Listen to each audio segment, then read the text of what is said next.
თველი 2013 კახეთში მზადება დაწყებულია სოფლის მეურნეობის სამინისტრო რეგიონიდან ყურძნის 150,000 ტონა მოსავალს ელოდება. უწყებაში აცხადებენ, რომ გლეხებისგან ყურძენს კომპანიები ფერმერებისთვის მისაღებ ფასში შეესყიდიან. პარალელურად სახელმწიფო ღვინის მწარმოებლებს სიახლეებსაც შესთავაზებს.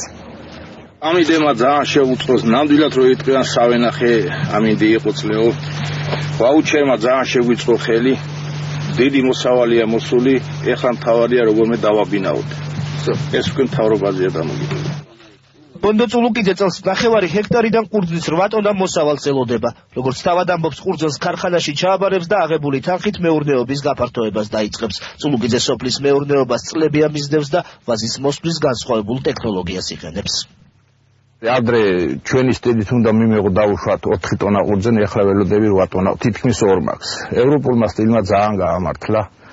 მე თვითონ 5 წელიწადია იტალიაში მუშაობ ვენახებში და რაღაც ის ცოდნა რაც იქ შევიძინე აგად მოიტანე რა.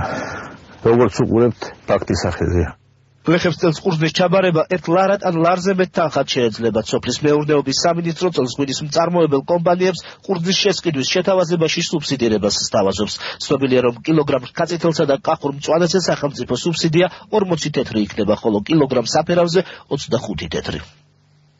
უხარისხო შამკინგატი არ არის. ყიდულობ გარანტიით მაღაზიაში, პირდაპირ სოფლის ბოლოშია მაღაზია, ვახური ძალიან ხელის მომართვა გვაქვს. შეღავათიან ფასებშია, ისე რომ უგმოყოფილო არა ვართ. მისაღები ფასია, სადაც ლარისებით თუ იქნება და ძალიან კაი უმაღლესი ფასია. ის რაც ფასს აცხადებს სახელმწიფო ჩვენთვის მისაღებია, წელს საკმაოდ სერიოზული დაინტერესება იყო გლეხების იმისთვის, რომ მოევლოთ უკეთესად. ეს იმას გვაძლევს, რომ მომავალი სეზონისთვის ალბათ უკეთ მოვლით და მოსავალი უკეთესი იქნება. კახეთში ღვინის მწარმოებელი კომპანიები ყურძნის მისაღებად მზად არიან. კომპანია შუმი, რომელიც ღვინის 30-მდე სახეობას აწარმოებს და თვის ბოლოს თავის პროდუქციას რუსეთის ბაზარზე გაიტანს, წელს გლეხებისაგან 10,000 ტონა ყურძნის მიღებას გეგმავს. უკვე მიმდინარეობს მუშაობა ჩამბარებლებთან, ყურძნის ჩამბარებლებთან. ეს ხალხი არის ერთი და იგივე, ყოველწლიურად ფაქტობრივად არ იცვლება. ჩვენი მომწოდებლები, რომელთაც წლების განმავლობაში მუშაობ, მიმდინარეობს ვენახებზე დაკვირვება და როდესაც შესაბამის კონდიციებში იქნება ყურძენი, უკვე დავიწყებთ მის შესყიდვას. ამისთვის უკვე ფაქტობრივად მომზადებულები ვართ.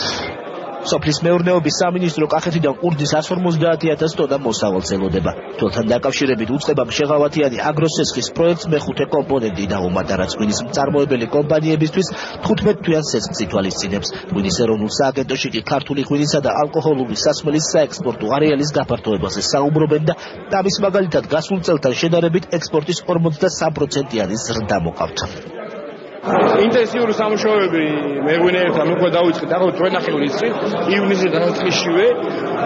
რა თქმა უნდა, სექტორი არის ძალიან კმაყოფილი, ეს არის პირველი რეალური ქმერითი დახმარება და არა თქო მათი დახშობის გზით რთული ჩატარება. მე ვფიქრობ, ოპტიმალური სუბსიდია იარსებებს წელს, რომელიც მისაღებია არა მხოლოდ ღვინის კომპანიებისთვის, მაგრამ უფრო მნიშვნელოვანია, რომ ეს მისაღები იყოს ფერმერებისთვის, გლეხებისთვის, რომელსაც ყურძენი მოყავს და ისინი მართლა მიიღებენ იმ ფასს, რომელიც საკმაოდ მაღალია, საკმაოდ საინტერესო იქნება მათთვის.